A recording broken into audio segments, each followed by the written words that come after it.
had to start. How long shall we be patient before we reach the promised land? Let's save Nigeria so Nigeria won't die. Which way Nigeria? Which way? Which way Nigeria? Tell me. Which way to go? I love my fatherland. Oh yeah. I want to know. Yes, I want to know. Which way Nigeria is heading to? Every little thing that goes wrong, we start to blame the government. We know everything that goes wrong because we are part of the government.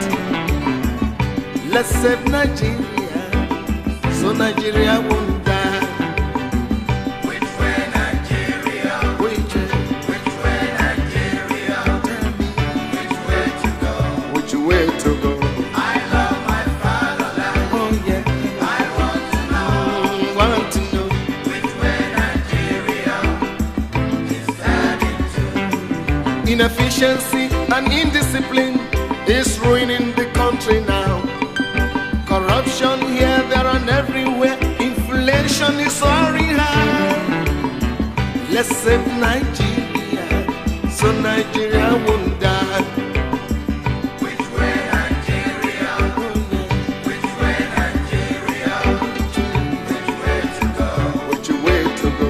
I love my fatherland. Oh, sure, sure. I want to know. Yes, I want to know. Which way Nigeria is heading to? We made mistakes during the oil boom, not knowing that was our doom. Some people now have everything, while many, many have nothing.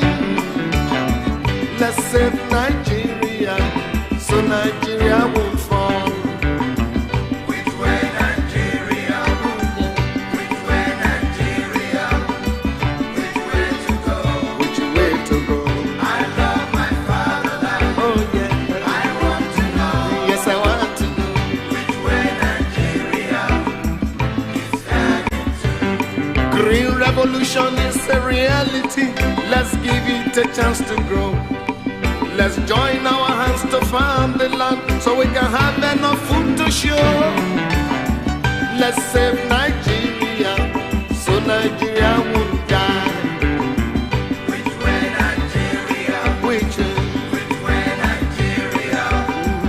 Which way to go? Way to go? I love my fatherland. Oh sure. I want to know. Yes, I want to know. Which way Nigeria is heading to? Our ambition to be millionaires is running the country down. We all want to be millionaires and to live in the air. Oh, let's save Nigeria so Nigeria won't die. Which way Nigeria? Which way? Which way Nigeria? Which way to go? Which way to go? I love my fatherland. Oh yeah. I want to know. Yes, we want to know. Which way Nigeria is heading to? Remember that a simple step is the beginning of a million miles. Let's start right now to rebuild ourselves so as to make the country smile. Let's save Nigeria so Nigeria won't die. Which way Nigeria? Which way? Which way Nigeria? Which way to go? Which way to go? I love my fatherland. Oh sure. I want to know. Yes, I want to know. Which way Nigeria is heading to? Heaven and earth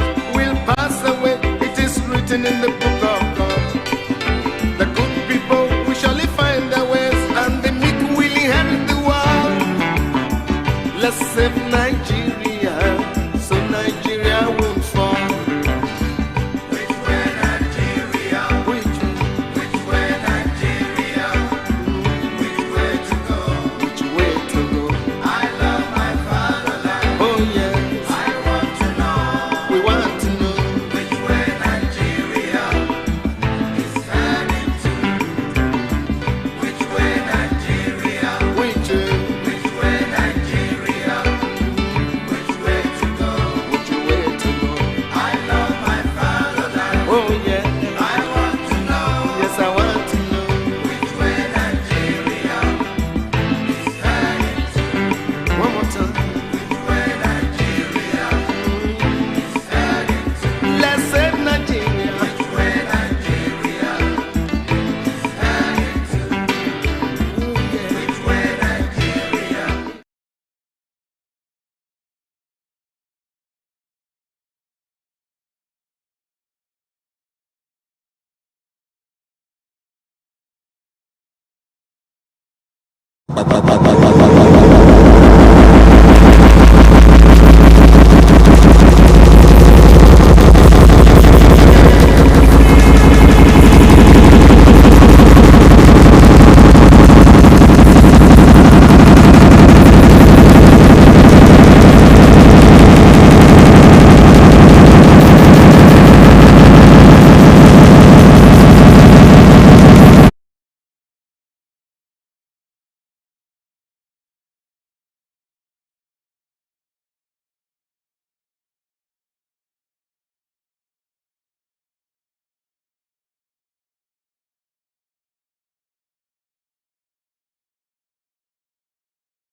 Good evening.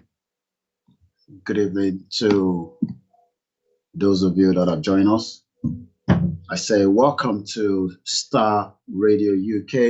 It is the finest African and Caribbean radio station in London.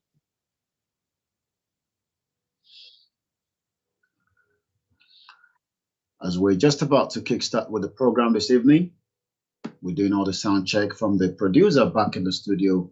I say good evening. If you can hear us, please do indicate, and then we go straight into the program.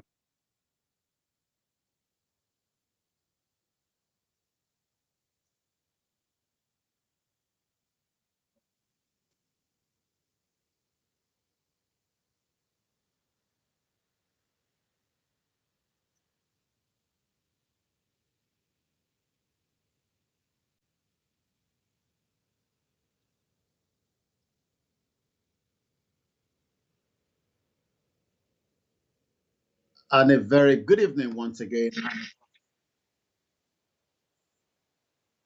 and welcome to Niger Voices on Star Radio UK, your finest African and Caribbean radio station in London. First and foremost, I'd like to appreciate all our viewers that are joining us from every part of the globe.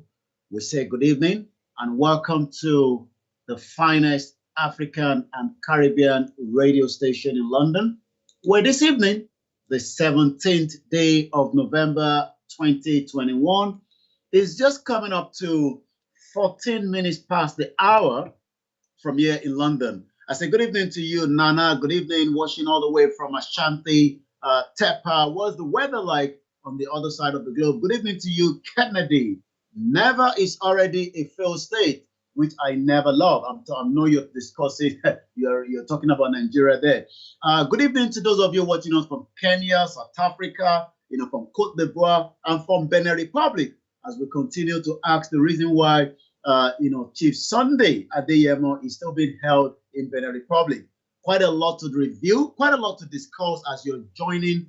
Please also remember to continue to share the broadcast wherever you're watching us from. My name is Olayomi Koiki, and I'm going to be your host this evening.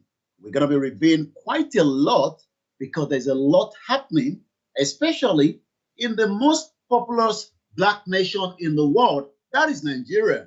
I'm sure some of you must have been following the news that have been out, especially with the hashtag NSARS. That is going to be the focus of the broadcast this evening. And once again, I welcome you as you're joining us. Also, remember to let somebody know that it's all about Niger Voices on Star Radio UK.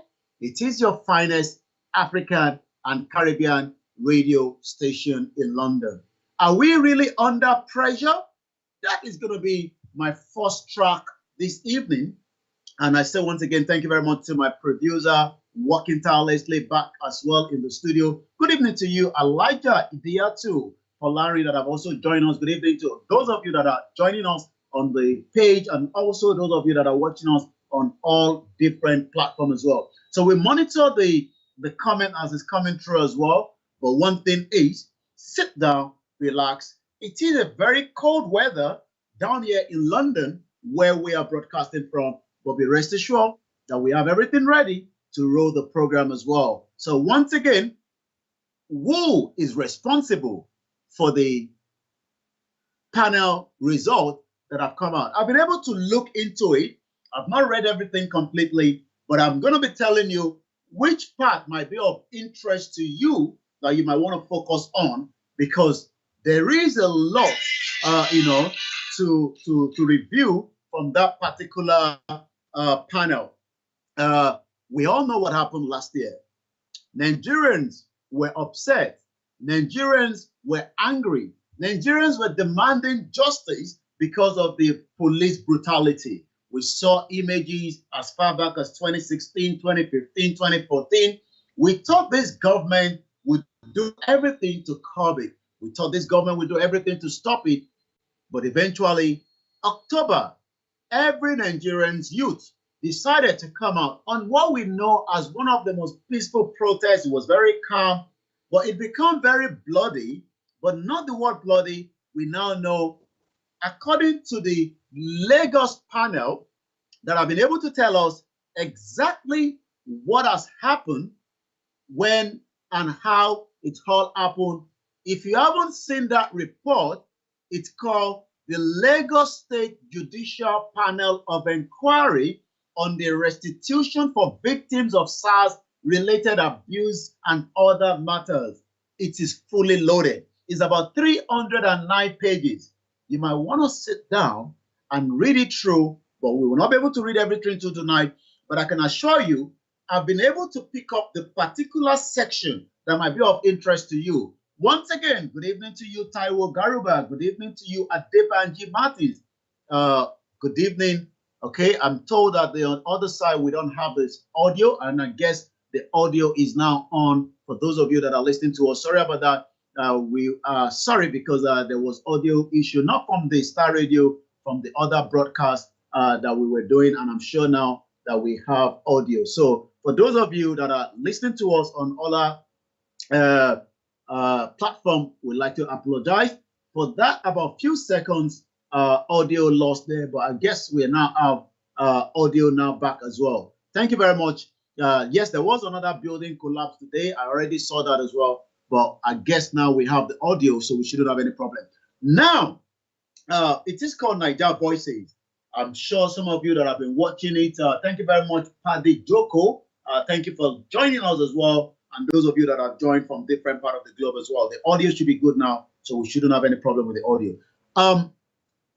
One thing is, what is the crime against innocent Nigerians that were just doing the normal thing average, citizens from around the world would do, protesting against, injustice, protesting against crime, against humanity, demanding a better opportunity, demanding a better life, but all that was not happening in Nigeria, and that is why we're going to be reviewing that tonight. But are we really under pressure? It is now exactly 19 minutes past 6 p.m. from here in London, where we are broadcasting from.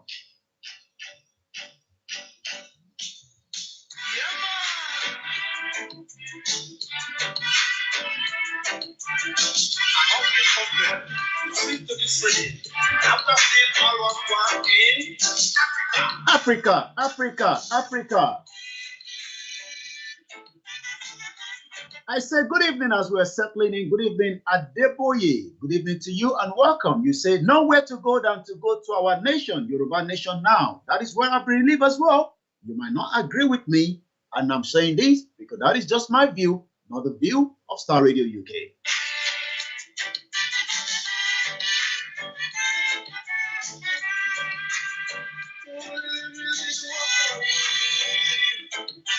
That is the late Raskimono. That is there under pressure before we go into the broadcast. It's coming up to 20 minutes past. We're just going to be going into the program in just about a few minutes as people are settling in. If you're going up, tune in, increase the volume so that we can take you home with all the news as well with the latest that is trending, the Lagos Judiciary panel that came out some few days ago.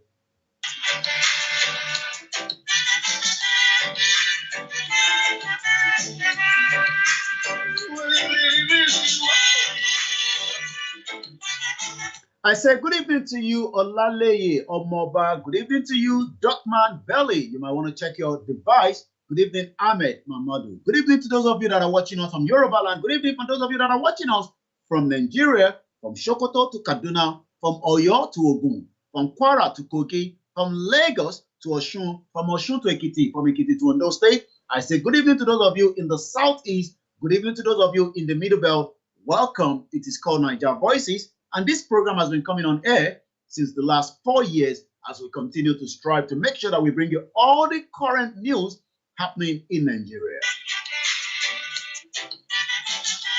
Good evening all the way from Italy. Good evening to you all the way from Italy. Good evening and welcome for joining. Settle down and let's tell you everything you need to know about the judicial panel that came out some few days ago.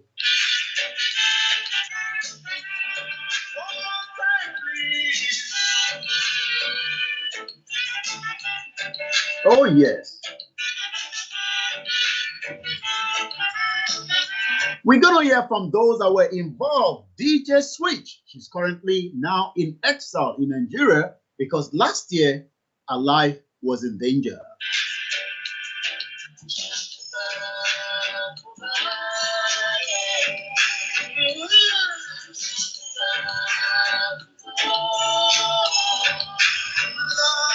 Her full name as a professional known as DJ is Obianuju Katrina Ude. She's a songwriter, a DJ, and a musician who emerged as the winner of the first edition of the Geo Glow X Factor in 2013. She's only 29 years old. She was almost killed by the Nigerian government because she was using her Instagram to tell the world about a crime being committed, now known as a massacre. Good evening to those of you watching us all the way from different parts of the globe.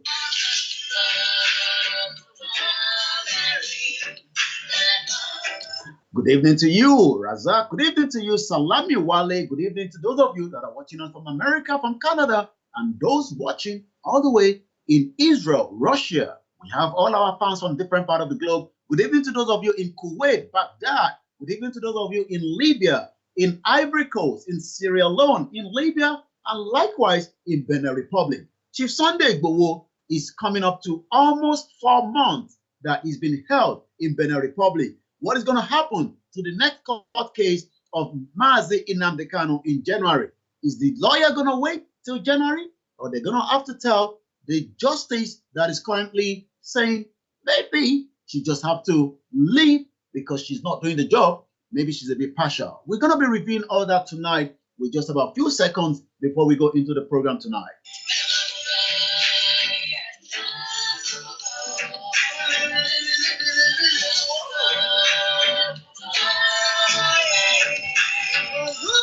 When DJ Switch was live during that NSAS massacre, a lot of people said she was just lying. You know, there was no dead body. There was no evidence. Where did she find those killed? And now we know people were killed during the NSAS situation in Nigeria last year. This is what she said some few weeks ago when she was on one of the programs somewhere in Oslo, where she's currently taking refuge. Let's hear a little bit from her. As the coronavirus ravaged the globe, back home in Nigeria, we were more afraid of another type of virus, SARS. On the 3rd of October, a video surfaced online where SARS officers shot a young man and fled with his Lexus SUV. We were outraged. But this was followed by the gunning down of an up-and-coming Nigerian musician. I'm a musician. Could have been me. At this point, the hashtag #EndSARS was trending all over the world. And thanks to Nigeria's biggest celebrities and artists, influencers who said, enough is enough, it is time we speak up. And so by the 8th of October, the streets of Nigeria were filled with young men and women protesting police brutality, and I was one of them. But it is the 20th of October, 2020, that has brought me here today. On that very horrible day, the Nigerian army, sanctioned by the Nigerian government, stormed the Lekki toll gate. And this is a major roadway in Lagos State, by the way. No warning, no dialogue. Soldiers opened fire on unarmed, peaceful protesters with live ammunition.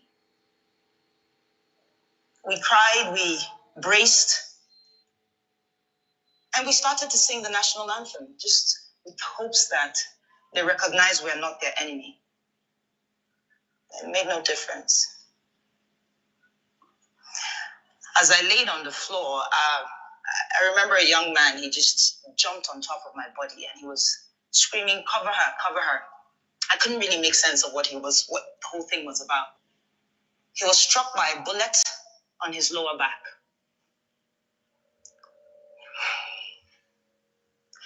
I genuinely believe he saved my life, and I don't even know who. And that is the voice there of, what we know now as DJ Switch. She's currently hiding away, far away from Nigeria.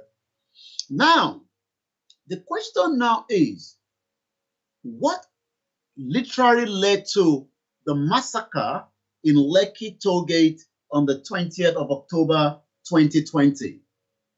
All this is now in the report that I'm sure some of you have been looking at. It's about 309 pages. So it's going to take time for you to sit down and go through every single part of it. But I'm going to try as much as possible tonight to look into the particular section that might be of interest to you. And you might want to take note of these. You might want to start to read from page 290 to the end of the document. It's about 309 pages. So what you want to do is to streamline it for you. You can just go straight to page 290 up to 309, and that will give you every detail that you need to know. From that particular 290, I'm going to be picking it up just from number 9, or let's even go a little bit up to 289. Was the police present at the Lekki Tollgate on the 20th of October 2020 with a question mark? And then we're going to read a little bit all the way down, and then we're going to start asking the question. So what happened next? What will be the outcome of this, review? Who is going to pay the price? Is it the governor of Lagos State? Is it the federal government? I've not heard much from, the information minister, Alhaji Lai Mohammed. I would like to know what he's saying compared to what he was saying last year when this incident occurred in Nigeria. Again, I would like to see what is the response of those that were criticizing people like the DJ Switch and Reno and the rest of so many Nigerians that were determined that people were killed. Now we know that the dead bodies were all put in different mortuaries in different parts of Lagos. Not just that alone. By the early hours of the 21st of October 2020, the crime scene was already cleaned up.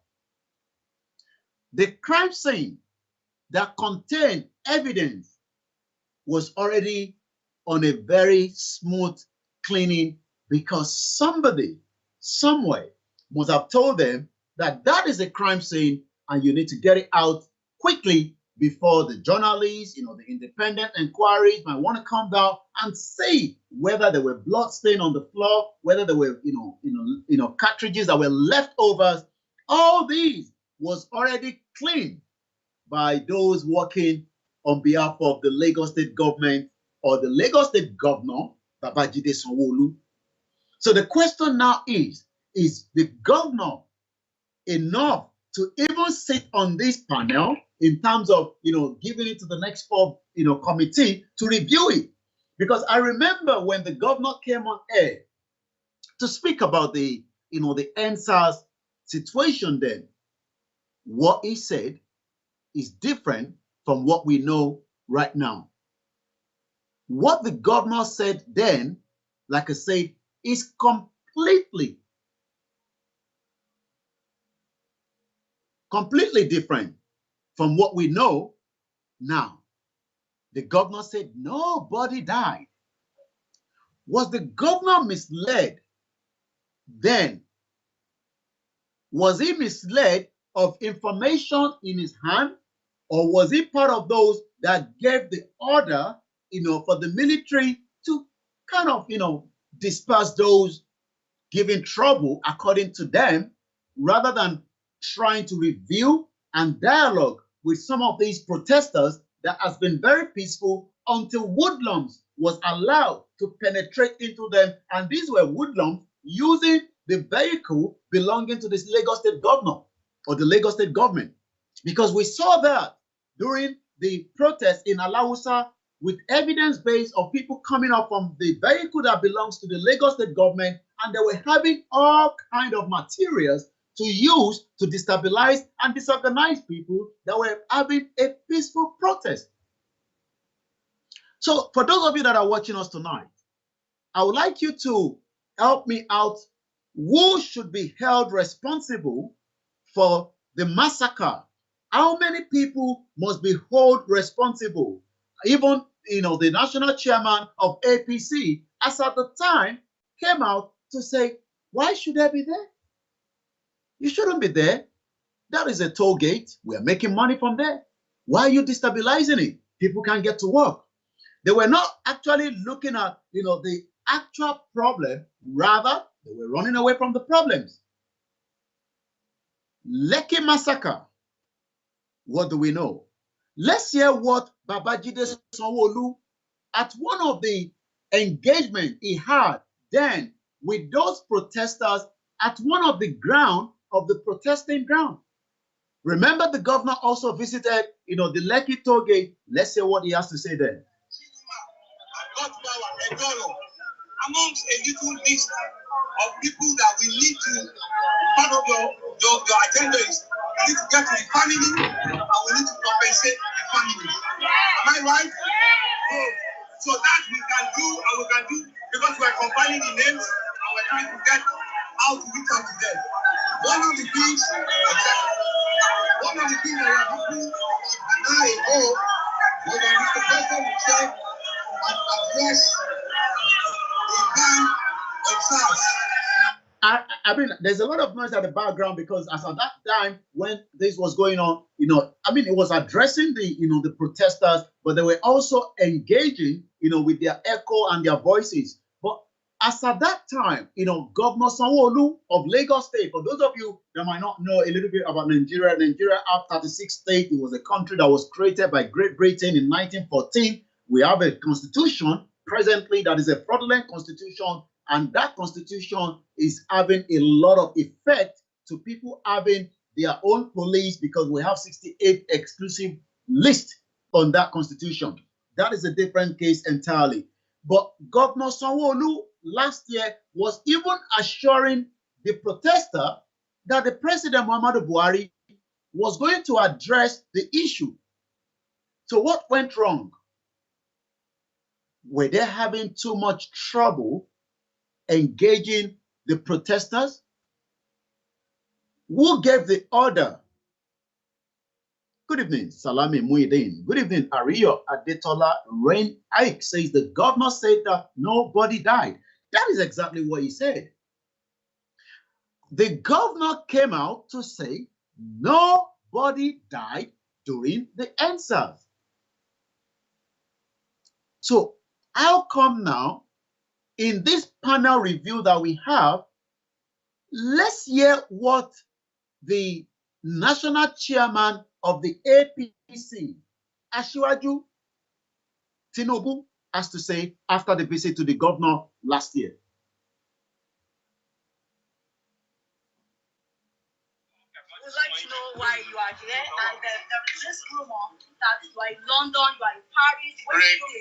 Remember, as at the time of the incident, Tinubu was flying away from Nigeria. He was somewhere in Paris. They found him in London. He was moving. He wasn't stable.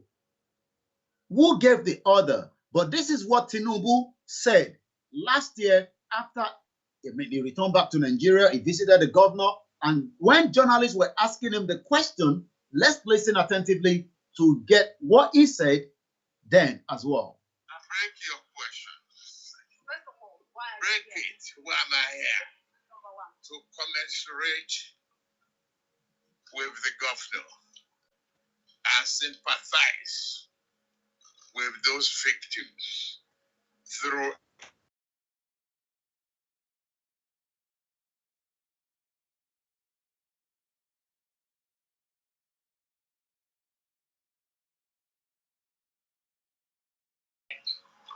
to assume the responsibility for payment and others. How can we do and what can we do to help him, to give the support to those who are hospitalized in the first place? And equally to ask him, pointedly, did he order the attack? I want you to take note of that. Tinubu was saying to the journalists last year that he came to commiserate with the governor, to see how they can look after those that were in the hospital. But I'm not hearing anything about the people that were killed as at that time. He's also saying that maybe let's hear a little bit. It is still Starr Radio UK. It is called Niger Voices. 37 minutes past 6 p.m. Nigeria, you're 1 hour ahead of us. This was the voice of Tinubu, the national chairman of the APC. And he also said that the governor gave the order. If the governor did not give the order, let me ask this to those of you that are listening to us, from different parts of the globe. If the governor did not give the order for the military to go into Lekki Toll Gate on the 20th with hundreds of Nigerians gathering, who gave the order? Was it from the presidency, or was it from the chief of defense? The chief of defense staff, the chief of defense, the former Buratai, that is now the current ambassador to Benin Republic. Who gave the order with a question mark? Let us hear a little bit more from what Asiwaju Tinubu, the national chairman of the APC, said last year. Or if he didn't order the attack, who ordered the attack? If the governor of Lagos State, where this crime, massacre has now occurred, if he did not give the order, who gave the order? That is the question Nigerians would like to know. Who gave the order? Can we find those answers at the Lagos State Judicial Panel of Inquiry on the restitution for victims of SARS-related abuses and other matters? Who gave the order? That is the question we would like to ask, the federal government, Alhaji Lai Mohammed, the information minister of Nigeria, and the House of Representatives, the senators representing Lagos State. Good evening to you, TT, Yoruba YouTube channel. Who gave the order? Who gave the order for the massacre that took place at the Lekki toll gate. Once again, a very good evening and welcome to those of you that are watching us from different parts of the globe. Who gave the order? Now, I want us to hear more because somebody like Tinubu has access to the presidency, has access to the governors, and also as the national party leader, he must also have an inside knowledge of who gave the order. He's probably playing to the gallery of the media or the journalists last year when questions were thrown to him. Let's hear more from him. Again, it's coming up to 20 minutes to 7 p.m. from London. And I say, good evening. It is Starr Radio UK. It's Niger Voices. Every Wednesday, you can join me here every Wednesday between 6 p.m. and 8 p.m. where we review everything that you need to know when it comes to Nigeria. Was it to his knowledge that people were attacked? That's all. Was it to the knowledge of the governor of Lagos State last year that Nigerians having a peaceful protest, singing the national anthem, having a big white flag of green, white, green, but the military overlooked all that, and now hundreds of them were killed. More bodies are still in the mortuary, not been claimed, but has been tagged as bodies from the NSAS saga. It is still Starr Radio UK, Niger Voices every Wednesday. I need that from him. Going forward now, I mean, you've seen him, you've commiserated with him. I'm sure he will start giving you a mental picture of the level of wanton destruction of public and private property and cases of casualty and fatality if they were. What's the next step going forward for you, for all well-meaning people of Lagos who would want to support? Because I heard the governor say something like, this is really going to be tough. In a year, we have had to reduce our budget. Okay, I'm going to leave that other question now. I'm going to go back to the main, Remy Ike says the government is responsible for the Lekki massacre. They were killing at Odigbo, which also we've not even find out, the panel. We hope the panel there will also give us, the outcome of what actually happened. You're quite right.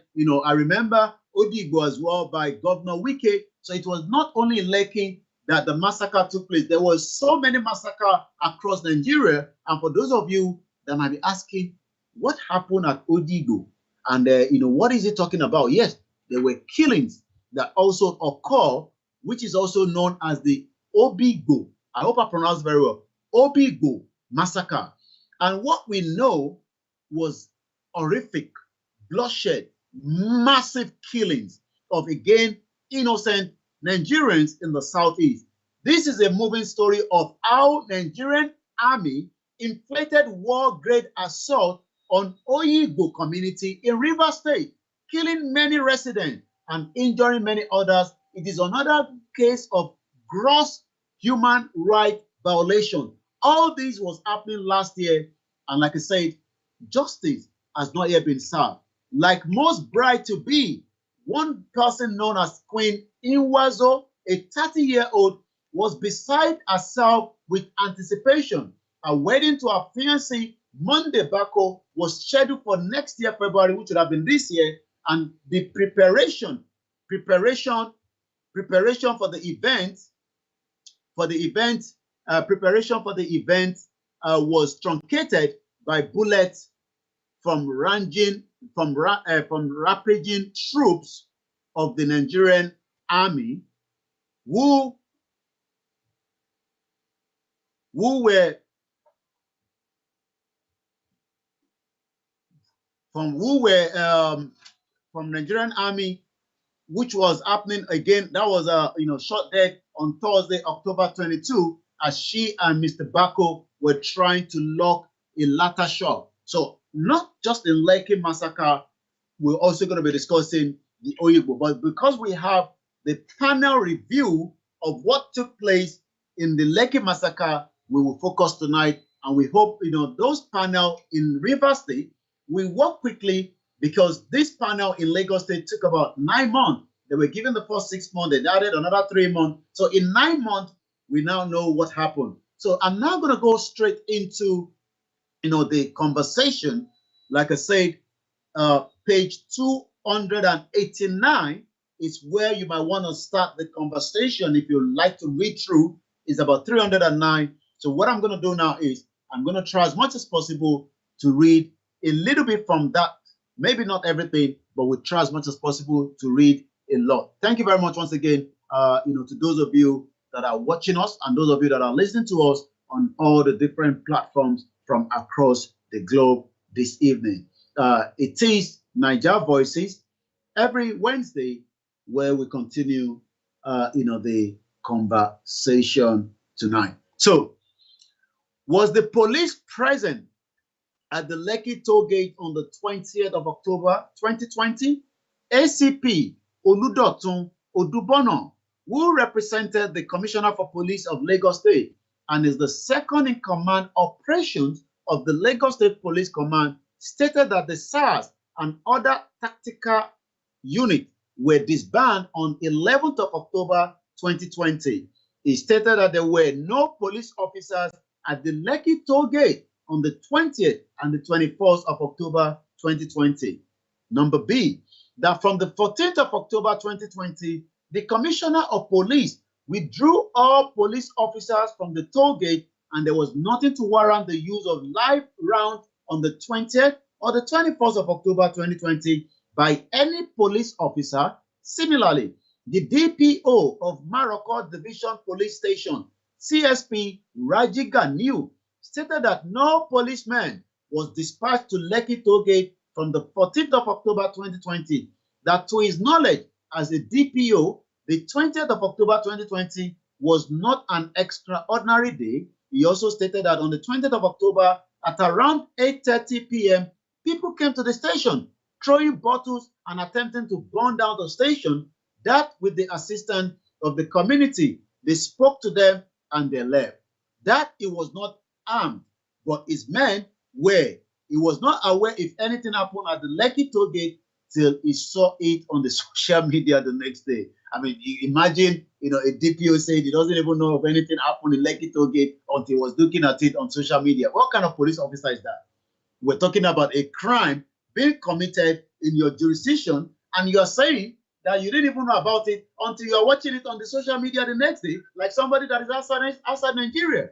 So that tells you, the kind of situation that we have, especially, with the crime being committed on a daily basis.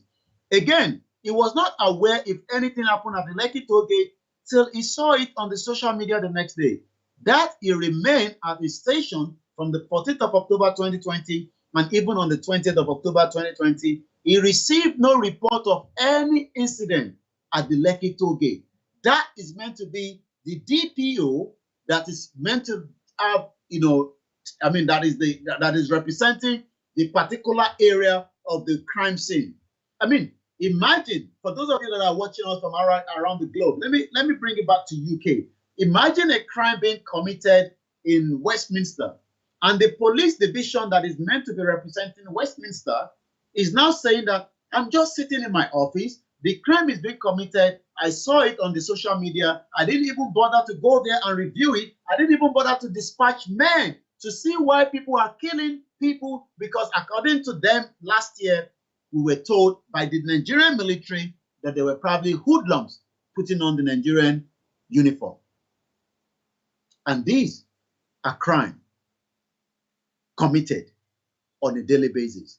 So let's go back again to the conversation. If you're still joining us, it is called Niger Voices on Starr Radio UK. Thank you very much, Aziz, for your message there on the social media, those of you that are watching us. And I say thank you to those of you that have joined us from different parts of the globe. Let's go to number C. EndSARS. Several EndSARS protesters, including Miss Sarah Ibrahim and Onilewo Legend, testified of their direct one-on-one encounter with the police officers at the Lekki toll gate between the night of 20th of October 2020 and the morning hours of 24th of October. So you can see that there was a particular person that says, look, We engaged the police on the 20th. So for the DPO of Morocco to come out and now say he was not aware, that tells you some of the lies that have been put together to try to cover up the massacre that took place in Lekki Tollgate. And like I said, we also know about Oyigbo in Rivers State, where more crime was also committed by the Nigerian military and the federal government of Nigeria. Let's go to number D. In Sarah Ibrahim's documentary video evidence, Exhibit A, label AHTJ2821, from about the 14th to the 38 seconds, there is evidence that police officers were at the toll gate on the 20th to the 21st of October. It was also clear from the voices that the officers were preventing the protesters who were in confrontation with from recording. Now, you've heard about the DPO of Morocco that is representing the jurisdiction of that particular area in Lekki Tollgate, saying that we were not there. I was just in my office. And I didn't know about the crime until what I saw on the social media the next day. So that means the officer was not engaged with, with what was happening in his, in the vicinity until the following day. We now know all this is lies according to the panel report that we're discussing this evening. It's coming up to 9 minutes to 7 p.m., 17th of November, 2021. I'm still Olayomi Koiki, your host for Niger Voices every Wednesday on Starr Radio UK.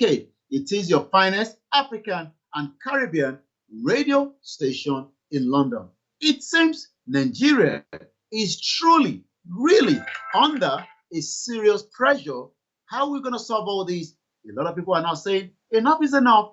The total disintegration of Nigeria is the only way forward. Is that what you agree with? Or you think that we can manage Nigeria for another 2023 general election? Or you are one of those that prefer to say self-determination is not a crime and we can look into that? Let's go back to Raskimono.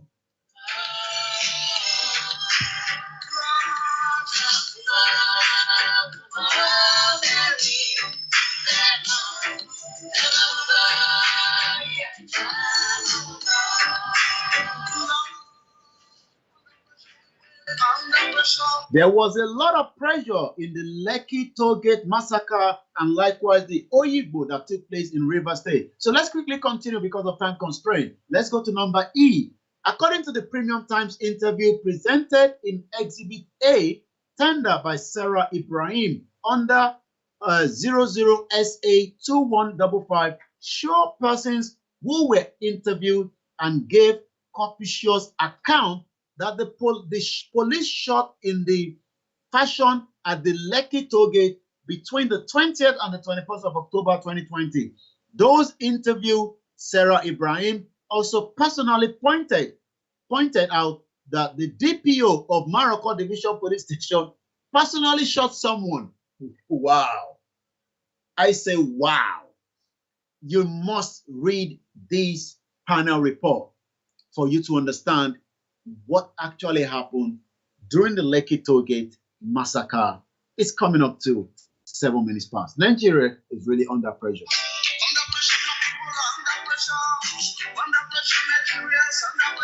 So the DPO that just came to give testimony during the inquiry said, I was in my office, but now evidence says he was also one that shot some of those protesters live inside the Lekki massacre.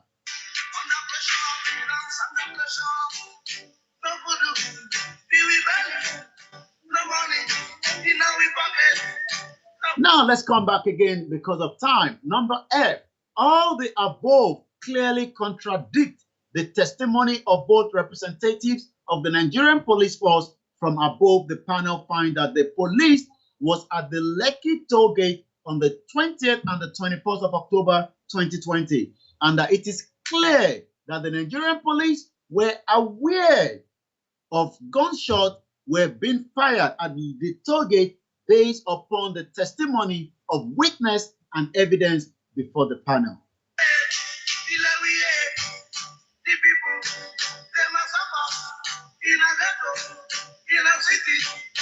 A very good evening to you, Khadijat Abiola. Thank you very much for joining us. Good evening to you, Abele Construction Limited. Good evening to you as well. Khadija says, why are this government lying? And this old man that called Lai Muhammad. Wow.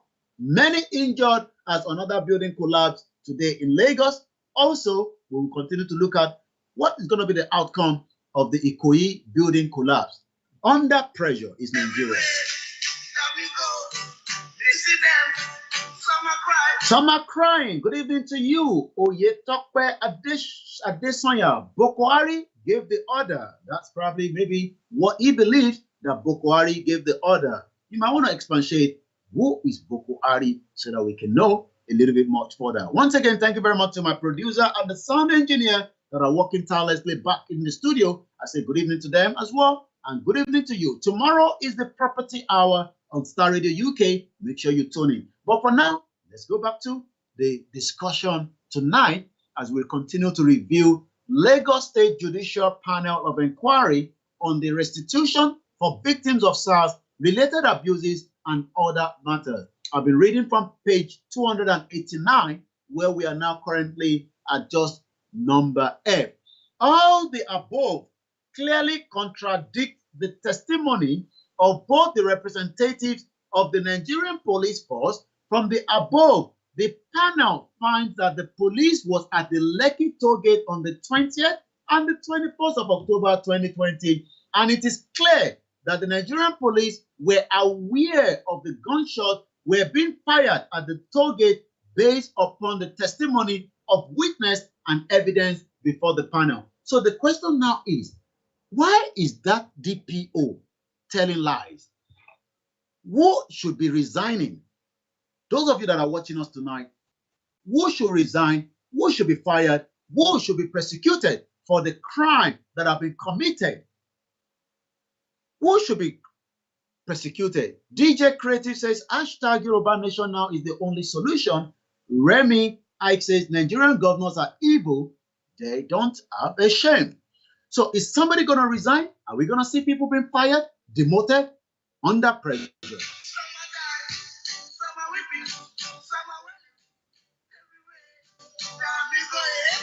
The next part is, did the police shoot? Is the question mark.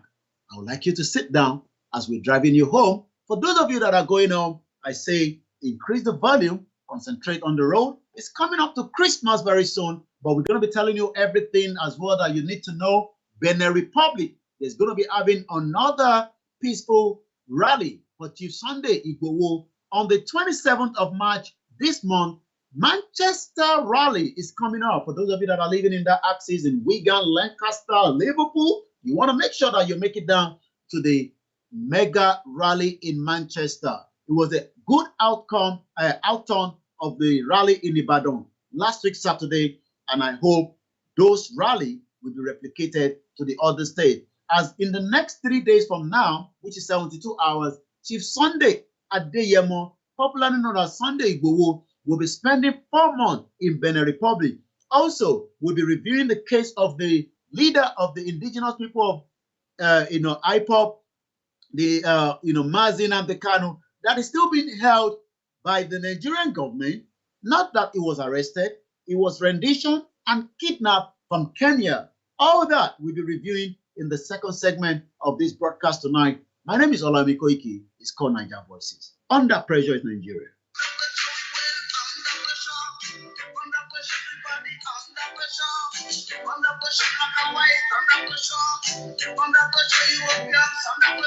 Nigeria is really under pressure because of time constraint. Let's go straight to number 9. This is now on page 290 of the document that I'm reading from, which has given us the evidence that massacre took place.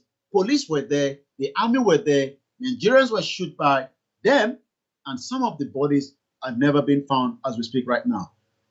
Several NSAS protesters testified that the police shot at them, perpetual and brutalized them, Onileowo legend, or threatened them, Sarah Ibrahim, in addition to the video clips of eyewitness stating that they saw police shot dead people at or in around the toll gate was tender. in Onilewo Legends video evidence.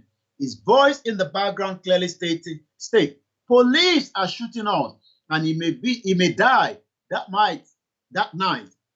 In the investigative report by the Premium Times earlier referenced, which was submitted by Ms. Sarah Ibrahim. Several residents around the Lekki toll gate and in the shanties gave evidence that the police shot and killed several people. Also, that the police follow up with the killing of protesters after the soldiers had departed. So for those of you that are listening to us this evening, imagine you've just been, massacred, killings by the Nigerian military. And yes, it's the Nigerian military because the evidence is now out, and we can now say officially that the Nigerian military, who gave the order is what we don't know. Was it the presidency? Was it Alhaji Lai Mohammed? Was it the governor of Lagos State? Was it the National Party chairman of APC? Was it the PDP? Who actually gave the order to the killings of innocent Nigerians? But imagine that the Nigerian soldiers that have get into the Lekki toll gate, open live round fire as if they were in Sambisa forest trying to kill terrorists, killed innocent Nigerians, dragged the bodies away and took the bodies away, and then they thought it was over until the police arrived in their own convoy and started killing them as well. That the police follow up with the killing of the protesters after the soldiers had departed, shooting directly. Imagine living in the United Kingdom and then you're in a protest in Trafalgar Square, and the police, after the military or the British soldiers have killed you, and then the Metropolitan Police came out and started firing you. That is exactly what happened. For those of you that might not understand, what actually happened on the night of 20th of October. This was actually what happened. And this is why a lot of people are now saying, enough is enough. It is time to ask whether we want to continue with one Nigeria or we go back to who we are before 1914, when Britain merged us together. And that is why people are demanding for Biafra state, people are demanding Biafra nation, people are demanding for Middle Belt nation, and people are demanding for Yoruba nation, because that is the only way out, because there's just too much crime. When we say Nigeria is a crime scene, this is exactly what a crime scene looks like. You will not even believe that the next day, the whole environment of Lekki toll gate, a crime scene that should have been secured, sealed properly for proper thorough investigation, was cleaned up as if they were expecting a high-profile person to visit Lekki toll gate, and they were cleaning the floor so that no death will be available in the most of the night before, that people were killed and the evidence should have been gathered. Somebody gave the order for the cleanup of the Lekki toll gate the next day as well. Remni Mike said there is no Buhari in Nigeria. Nigeria has no president.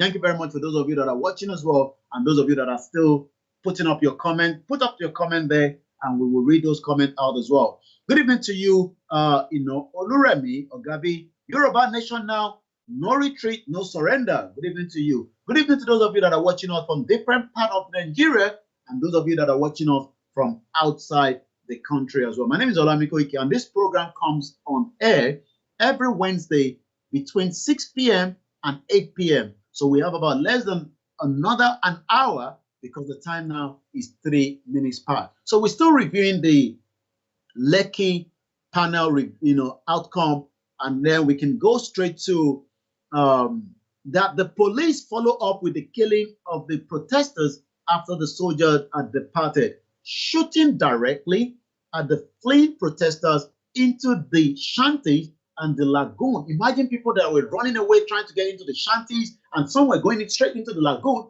and they kept on shooting at them.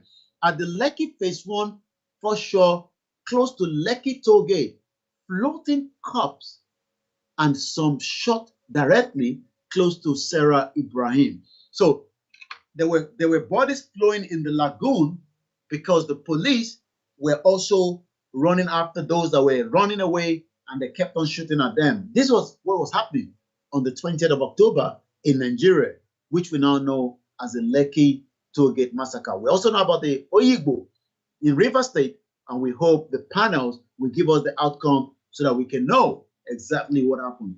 Let's go to number C.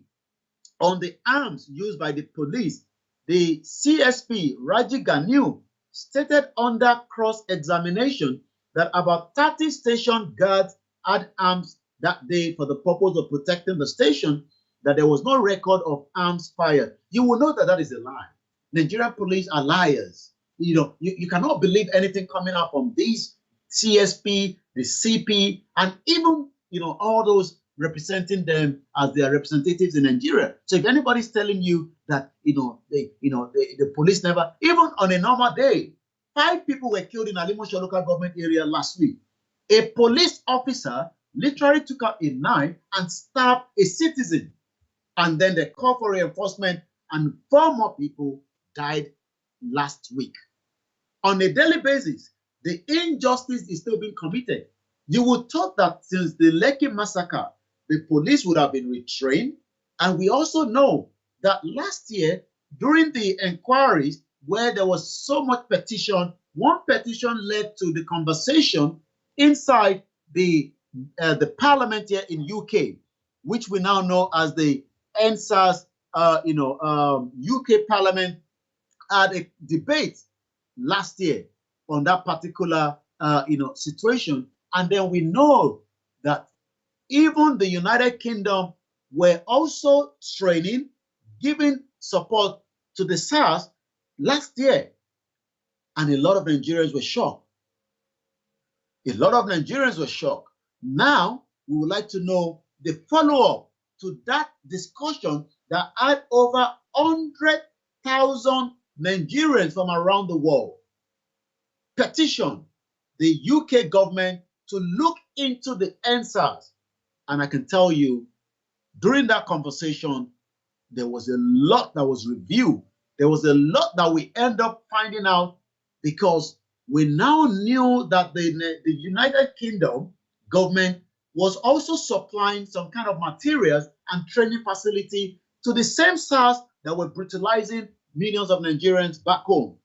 So last year, UK Parliament deliberated on the killing of the NSAS protesters in Lekki. The United Kingdom Parliament has commenced deliberation on the petition seeking to sanction the federal government for human rights abuses. And I hope they will be doing that now.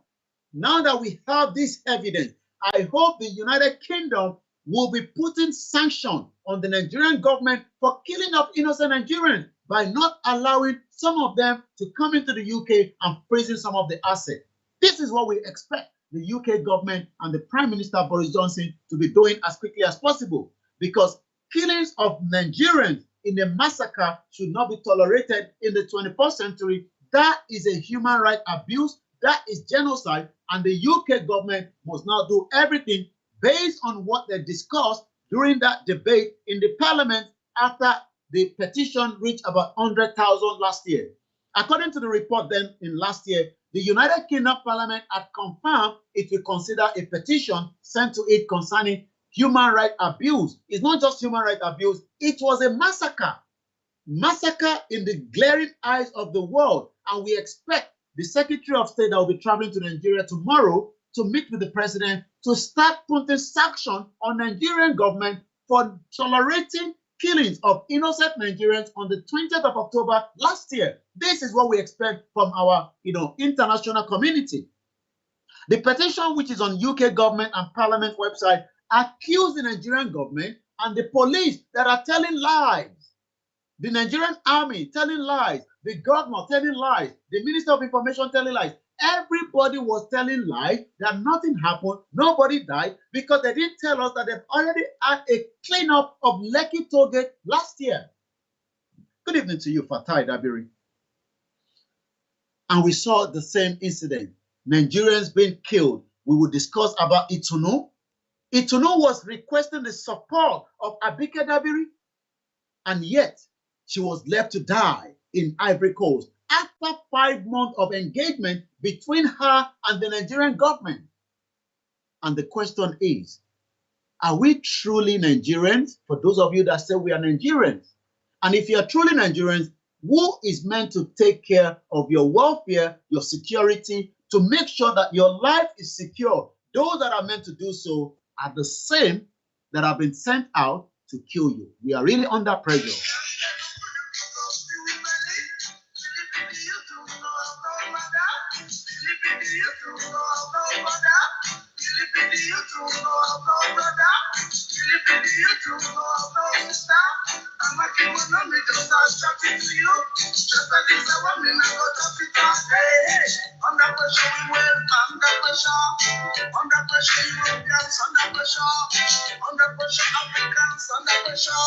It was during that parliamentary conversation that we even heard from one of the members of parliament that said, Yakubu Gowon cut away half of the Central Bank of Nigeria. I'm sure some of you remember that, He told us that Nigeria, Yakubu Gowon cut away half of the the Nigerian Central Bank. And the question this evening to those of you that are watching us is, who should be held responsible for the killing of innocent Nigerians? Last year, the UK Parliament debated the Nigerian killings of innocent Nigerians that we now know as a massacre in November 23rd, 2020. And what we know now has given us more to ask the UK Parliament to now do the needful. And what is the needful? To make sure that everybody that is involved in this massacre, every single person involved in this massacre must now pay the price. Every single person. Every single person that is involved in the killings of the innocent Nigerians must definitely, are we going to see sanction?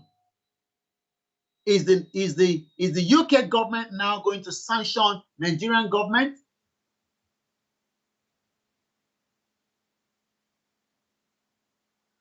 So I'm going to go back again to the Nigerian sanction, which was part of the conversation, according to what we have here, Teresa Villa. I beg to move that this House has considered e-petition 554150 relating to Nigeria and the sanctions regime. It is a pleasure to serve under your chairmanship, Mr. Gray. I thank the 220,000 people who signed the petition when I last checked it this morning, especially the 853 who are my constituents in Chipping, Barnet. This petition has been prompted by the disturbing event in Nigeria over the recent weeks. This was when all this was happening last year. There have been widespread protests regarding the activities of the Special Anti-Robbery Squad of the Nigerian police known as SARS. That unit has deeply controversial reputation, and the hashtag EndSARS started to appear prominently on the social media as far back as 2017. Reports of violent human rights abuses by SARS date back several years. But this latest protest following circulation of a shocking video in the early October, which many believe shows a man being killed by SARS officers. On the 11th of October, President Muhammadu Buhari announced plans to disband the unit. However, such promises have been made in the past, yet SARS has simply continued to operate. The question now is the British government going to send some, is the British government going to do the needful? Let's hear what Kate Osamo, the leader, the member of parliament for Edmonton. It is a pleasure to serve under your chairmanship, Mr. Gray. I thank the right honorable member of Chipping, Barnet, Teresa Villa, for her passionate opening speech. I also thank Silas Ojo for creating the petition, which has now more than 220,000 signatures, including from almost 2,000 from our own constituent in Edmonton. I am sure that I am not the only member to have been inundated with messages from constituents. So you see, those of us outside Nigeria, especially those of us in the UK, we have our members of parliament. You want the Yoruba nation, start sending them emails, asking them the question to intervene. You want the crime to stop in Nigeria from the Biafra side. Why Nnamdi Kanu, a British citizen, is still being held in Abuja? Start sending that email to your members of parliament. This was what triggered this conversation that you are listening to, or which I'm reading from now. After 220,000 Nigerians petitioned for the NSAS that took place. So if you want the same thing, create that petition, galvanize over 100,000, and they'll have a sitting on it in the parliament. It's coming up to 15 minutes past, and Nigeria is truly under pressure. Sheikh Imam Nazar, Yoruba Nation not going back. Thank you very much for watching. Olubenga says Buhari is dead. Okay. Amazing. I'm sure a lot of you must have seen the video of an Englishman came out on a conversation right in front of number 10 Downing Street to tell us that the president of Nigeria is dead.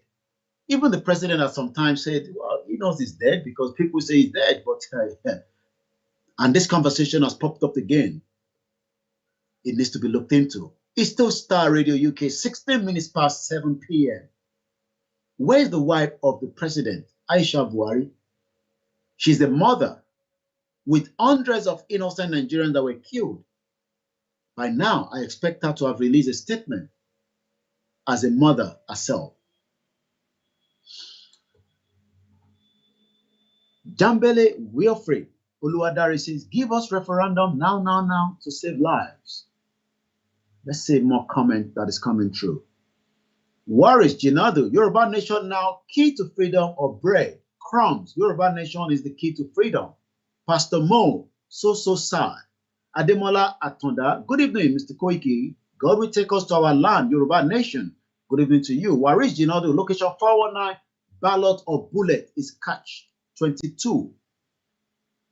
Why is Benin Republic? So let's come now to, so you can read more yourself on that report.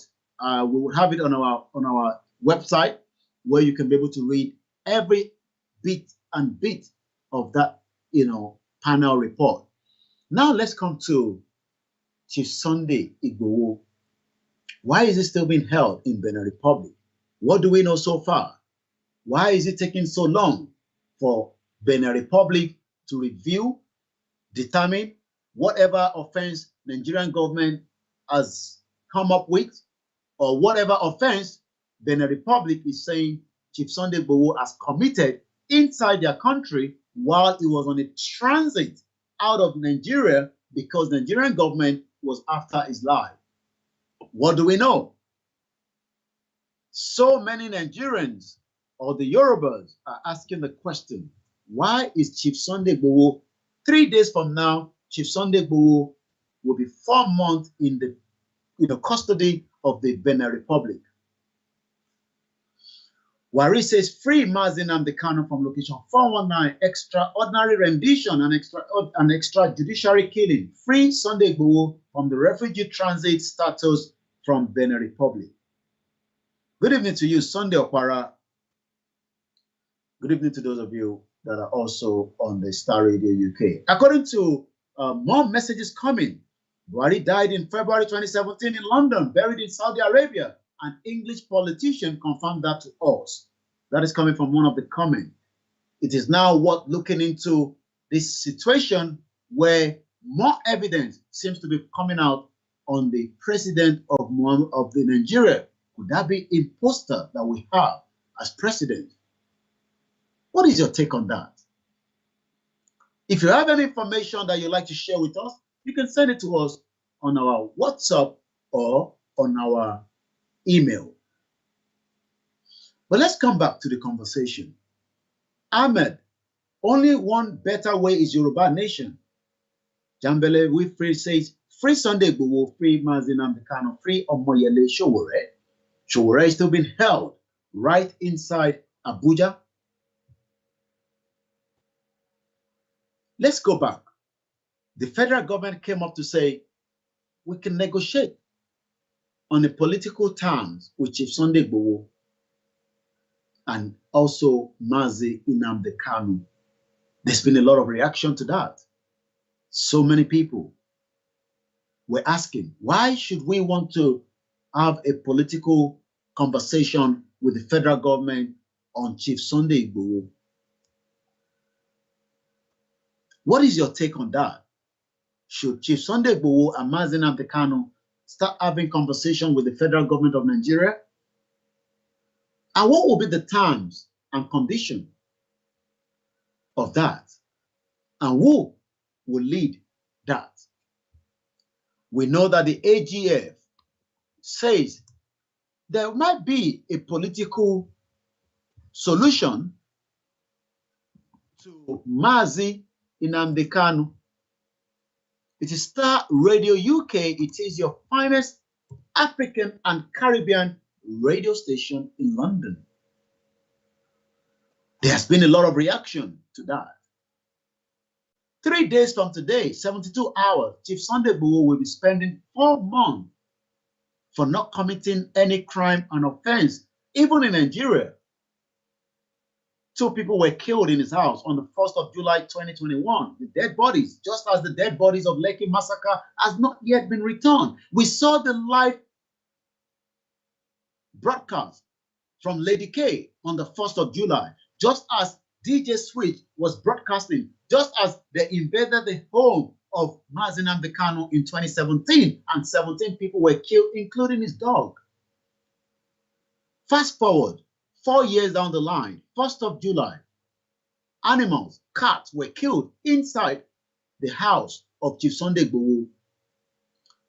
2 innocent bodies have not yet been recovered by their loved ones, still being held by the federal government of Nigeria that sent machineries to assassinate and kill him.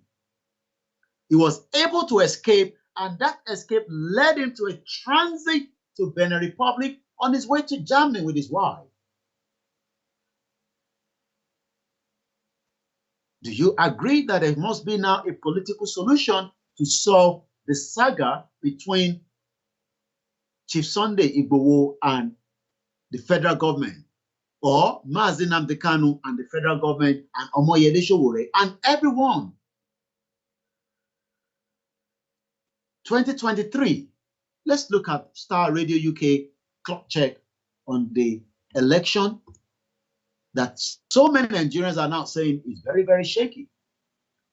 450 days, 4 hours, 37 minutes, 3 seconds is when the next general election of the Federal Republic of Nigeria will be coming up. What is your take for 2023? Who are the stakeholders holding Chief Sunday Igboho and Mazi Nnamdi Kanu back?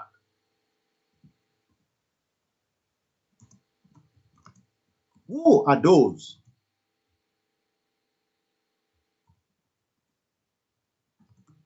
Once again, I say thank you very much to my producer, Archie and Frank, for making sure that we have Naija Voices every Wednesday live to those of you that are watching us.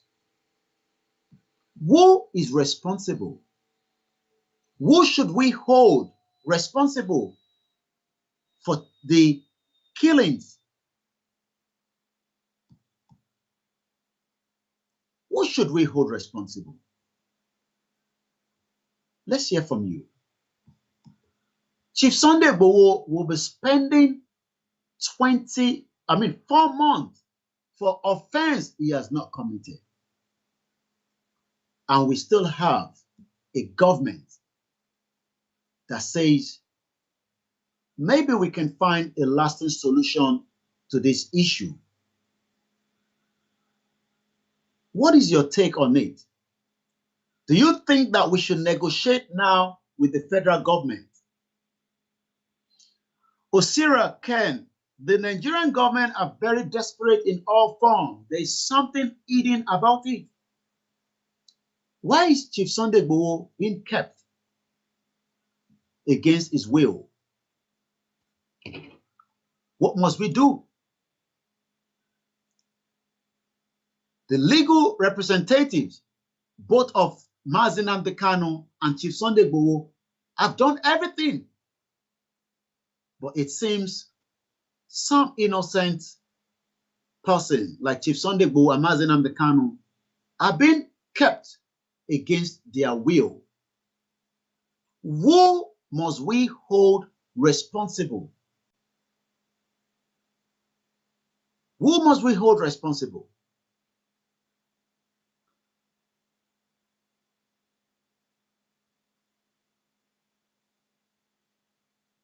Who must we hold responsible?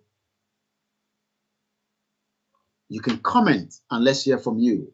Rafiat says, this is unjustifiable for the three of the freedom fighters to be detained for any reason. It is because there is no president ruling the country. The people ruling Nigeria are the peoples of the Northerners. Let's read more comments. This is still Star Radio UK. It is your finest African and Caribbean radio station in London. Remy says, Nigerian government still acetate youth who came out in remembrance of the NSAS in Lagos 1 year later. A police officer sprayed a substance in the eyes of one of the youth. I saw that as well. Who should be held responsible?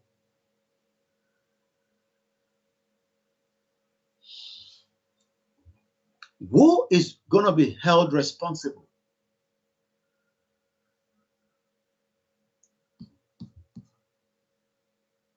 Are you with me? Once again, a very good evening if you just join us.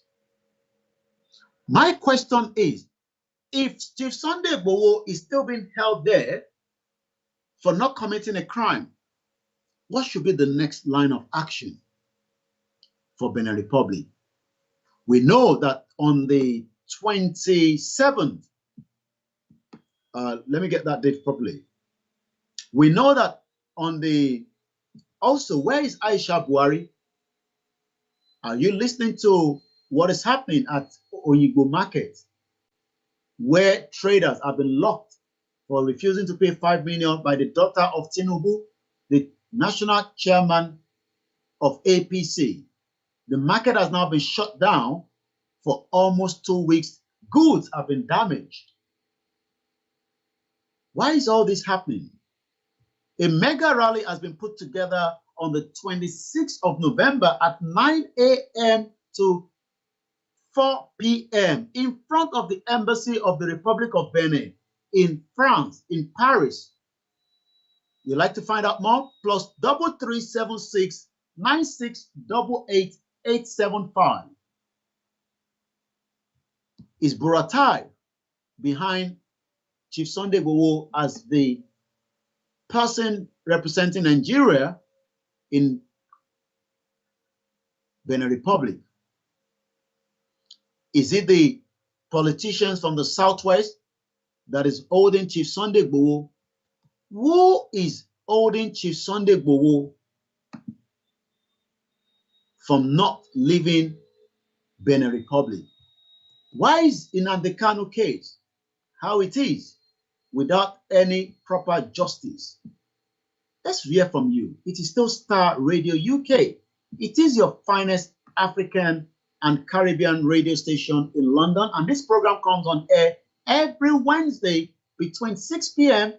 and likewise 8 p.m. every Wednesday, and it's been going on for the last 4 years. Rafia says they are looking for crisis in their country. According to Wale, Yoruba leaders that are working with Nigerian government. Who is the reason why Chief Sunday Igboho is still being held in Benin Republic? Do you have an answer to that?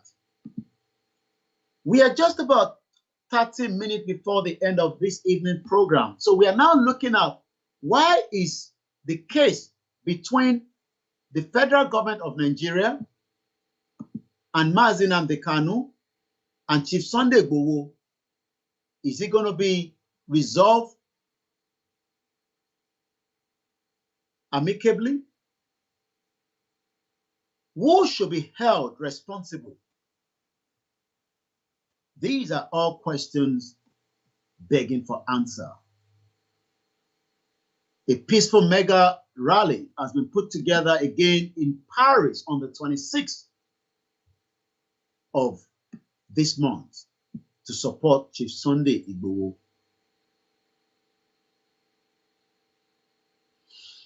Thank you very much, those of you that are still joining us from Ghana, from Kenya, from South Africa.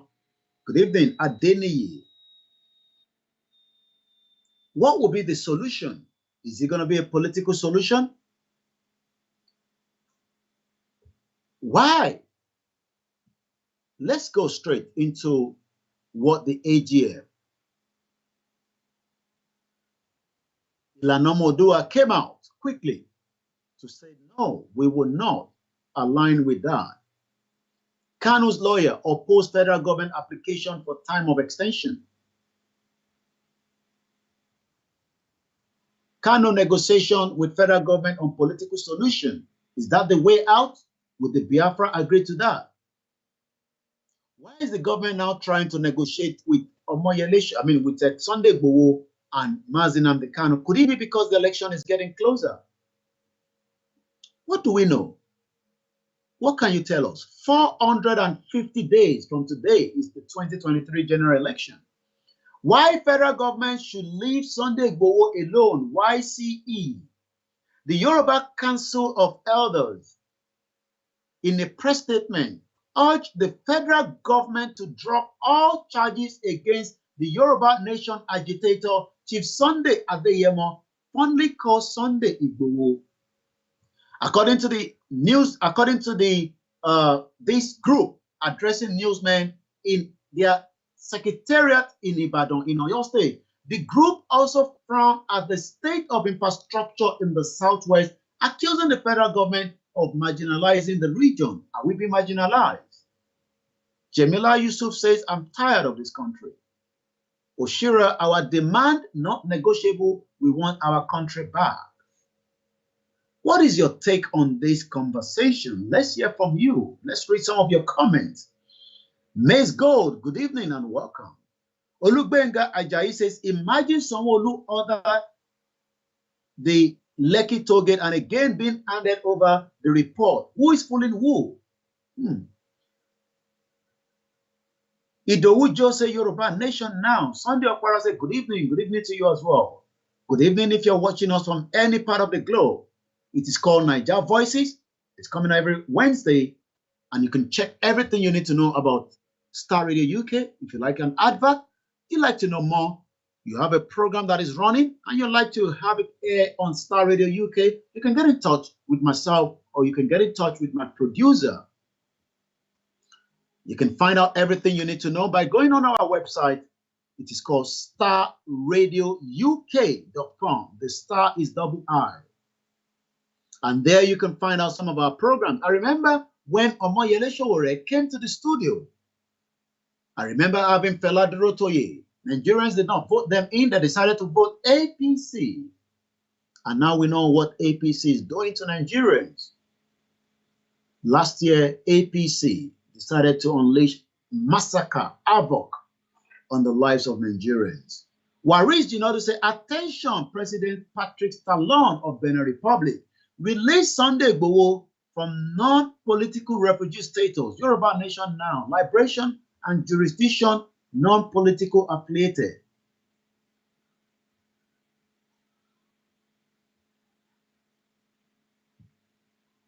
Once again, a very good evening. 450 days. Do you think that 2023 general election will solve the problem in Nigeria? The Afenifere says no. Restructure Nigeria before 2023 or no election.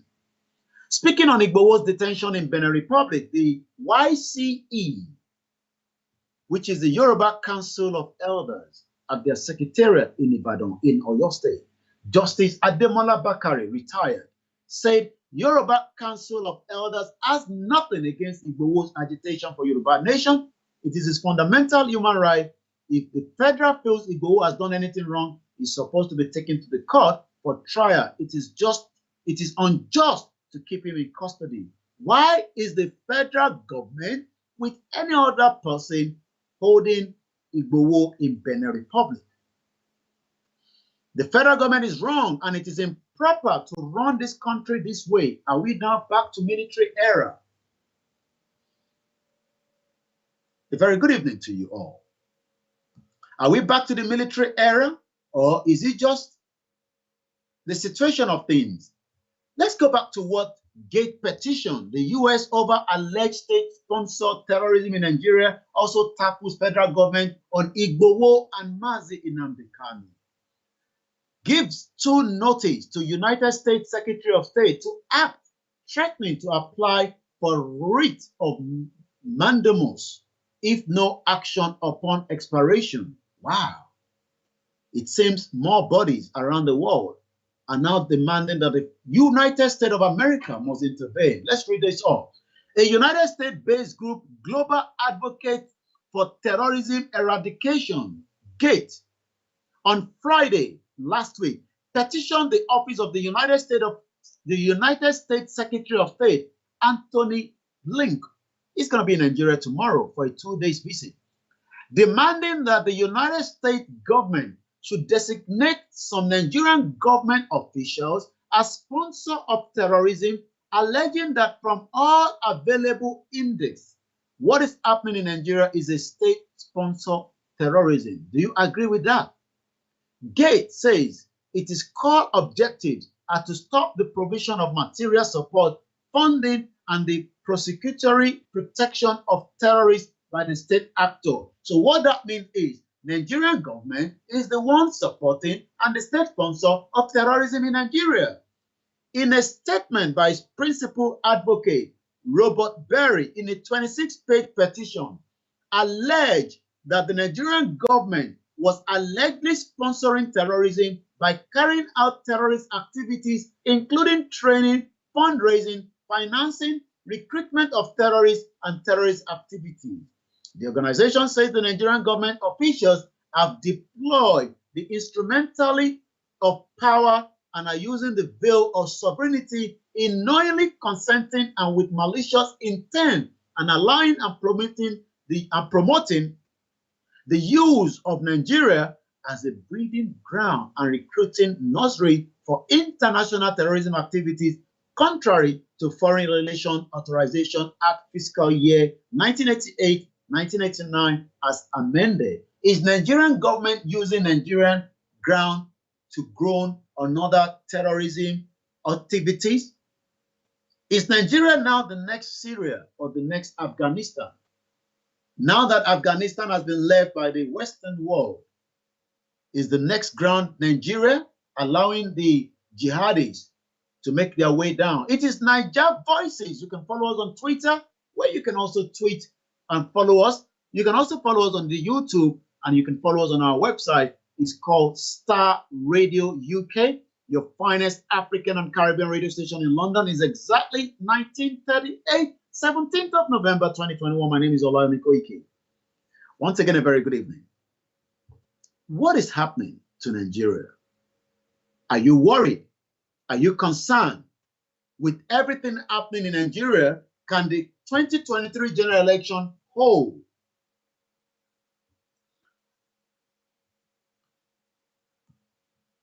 Is the constitution going to be amended before 2023? Afenifere says amend the constitution or no election. There's a lot of pressure, and we're going to be getting the next track ready for us. My name is Olayomi Koiki. Who is responsible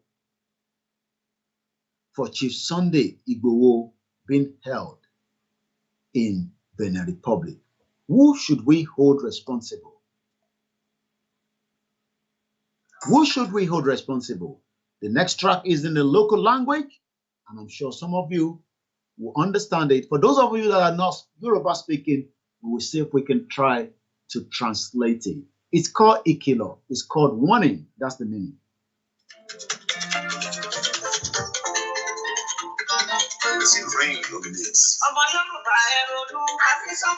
A very good evening to you.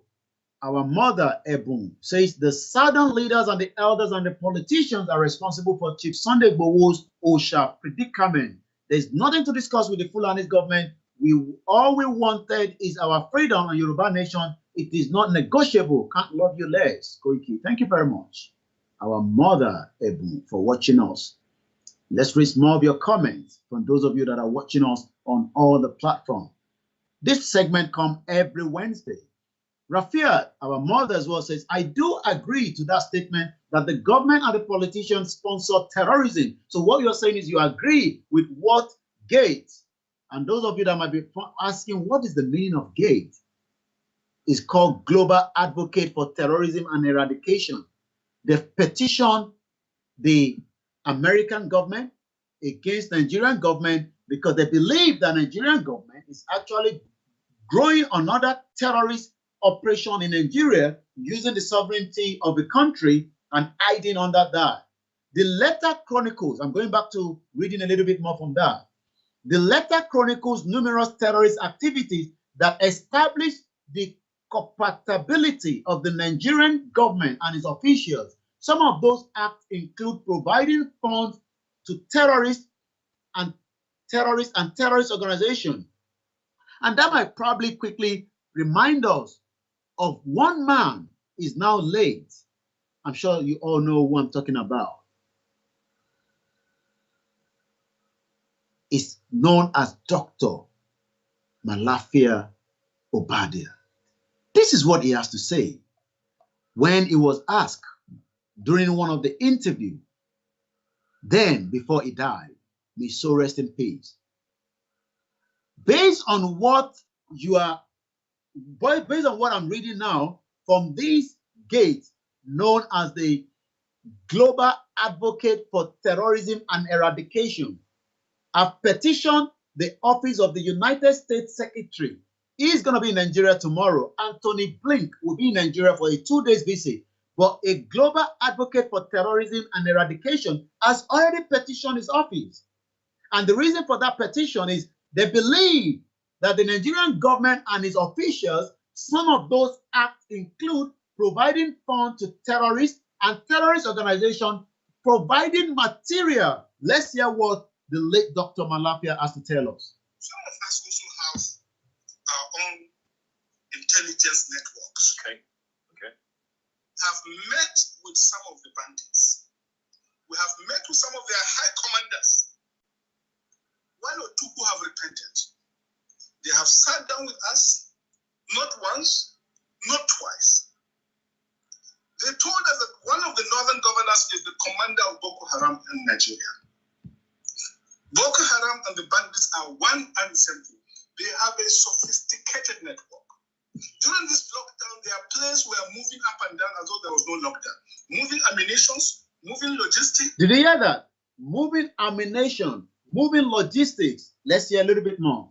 Moving money. Moving money. So does that mean that now that we know these, prior to this new petition by this organization known as Global Advocates for Terrorism Eradication, they don't want any terrorists operating in any part of the world. But it seems the Nigerian government have become where the breeding ground for terrorists. Do you agree with Gabe? Good evening to you, Latifa Mumini.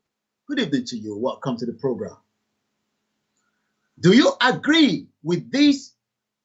Because already the late Dr. Malafia Obadia told us, and now we have another organization saying the same thing. And what they said is the numerous terrorist activities that have now operated in Nigeria. And as I speak to you today, let me just give you some of the roundup of some of the terrorist activities. Alhaji Lai Mohammed has told the Nigerian media to call them bandits rather than terrorists. But I can tell you that they are terrorists. They are not bandits. A bandit doesn't have access to a weapon. Let me quickly tell you some of the crime the terrorists have operated today. Terrorists killed 14 persons in Sambo Biri local government of Sokoto State. This was today, some 4 hours ago. Also, according to report, the people that were killed in Ondo State, 3 of them, 2 bodies have been recovered. This is in the southwest of Ondo State. For those of you that might be saying, why should we have our own independent nation? According to the security operatives, have now recovered the dead body of 2 out of the 3 people that were kidnapped in Ala Town, Akure, the north local government area of Ondo State. I'm sure those of you from Ala Town in Nigeria or outside Nigeria will know where I'm discussing. According to intelligence gathered, that the 4 people that were butchered had received a call from one of the kidnappers to come and buy cow. You better stop eating cow. Those of you that are still eating cow back home. These individuals were told to come and to come and buy cow. They were adopted, ambushed, then they were shot periodically before kidnapping 3 of them. Now 2 bodies have been found.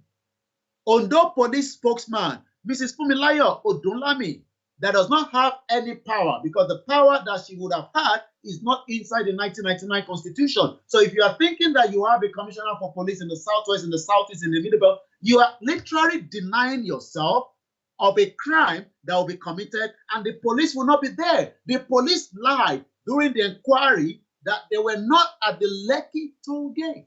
And we now know that it's all lies. So I only pity Nigerians that are still believing that 2023 is the best option for us on Starr Radio UK. It's called Niger Voices, where we say it as it is. Let's go back to what the late Dr. Malafia is 1946. Remember to follow us on our social media handle on Twitter, on Instagram, on YouTube. All the handles are very, very easy for you to find. It is just called Starr Radio UK. So for those of you that have got Twitter, you might want to go on our Twitter handle, and I want to see how many of you will retweet with me tonight. I'm going to retweet myself, which I've just done. So I am the #1. Take a bit of time now. Go on there and do a retweet because we want this message to get to the United States of America. We want it to get to the Great Britain for the crime that was committed. They were sitting in November 23rd last year. We want them now to petition the Nigerian government from traveling to UK, and if means to ban them finally from coming there, we want them to do so. So I want you now to go on Twitter and look for Starr Radio UK. It is RRSTARR Radio UK, and I'm going to be monitoring that to know how many people have helped to retweet. You can see that more people are interested to the retweet of the video. About 331,000 people have retweeted about the video that is making the money. I'm sure some of you have been following that. He's the one making the money, but Nigerians are retweeting. But we are discussing here the crime committed, and we haven't got anybody to retweet. You can see the mindset of Nigerians. And 3 people are watching us live on our Twitter. I say thank you very much. So if you really want the crime to be solved, you need to go and retweet. But rather, about 331,000 people prefer to retweet about the video for him asking about 1 million naira from some of his friends, and he's been making the money. I think the last count is about almost coming up to 80 million. That doesn't mean you will be getting out of that money. That doesn't mean that you will be getting out of his wealth. That doesn't mean that he will be part of those that the Nigerian army or the Nigerian police will shut out because he has his own security. That doesn't mean that some of you that are in Nigeria would have access to what Davido have, because Davido can be in any part of the globe. I think he's currently in Dubai. But we are right now, thank you very much, we had a second retweet. We're now sitting here discussing the crime that was committed by the Nigerian government, and nobody's retweeting. And then we're asking for freedom.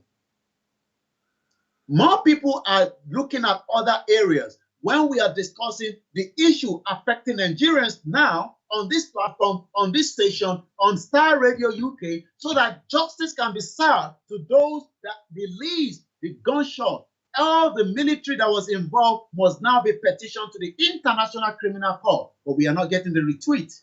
But more people are retweeting about the money being donated to Davido. He owns the money, not you. Do you know why he's asking for the money? Because Davido wants to get his Rolls Royce that has been shipped into Nigeria so that he can continue to drive it on the road.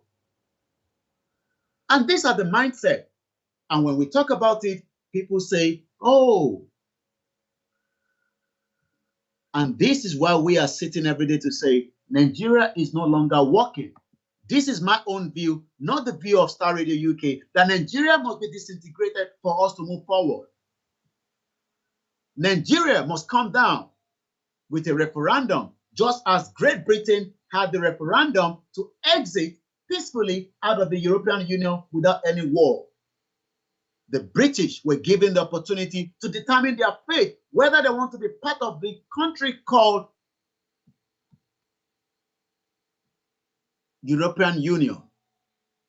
And that is why we are saying that we put out the link already for those of you that are watching us. Click on that link, go there and retweet if you have a Twitter account. And if you haven't got one, you need to go and register for one and follow us on Starr Radio UK. That is the only platform that you can get the message out there, just as, you know, these gates that have given us a very good startup to say exactly what the late Dr. Malafi Obadia has to say. He was killed. He said to us that during the lockdown of COVID-19, they were moving with the private jet as if nothing was happening. But right now, more Nigerians are more inside Davido's tweet. They are more interested in that. With over 333,000 people that have tweeted. But doesn't mean that none of them will get the money from it. Let's go back to Dr. Malafia. And distributing them in different parts of the country. They're already in the south. They were distributing all the weapons, all the money in different parts of the southwest, in the middle belt, and even Governor Autumn. Let me tell you what he said before we start winding it down this evening. Once again, thank you very much to my producer. The Governor Autumn, Governor of Benue State, this is what he has to say. More people have been killed in Benue State. The killings is never ending. The killing continue as we speak to you right now. Farmers can't go to the farm anymore. Armed men reportedly invade, open fire on mourners and killed scores in Benue State. This is about 4 days ago. Unknown gunmen. These are not unknown gunmen. They are terrorists operating. But the Nigerian media call them the unknown gunmen. The Nigerian media call them, you know, all kind of different names.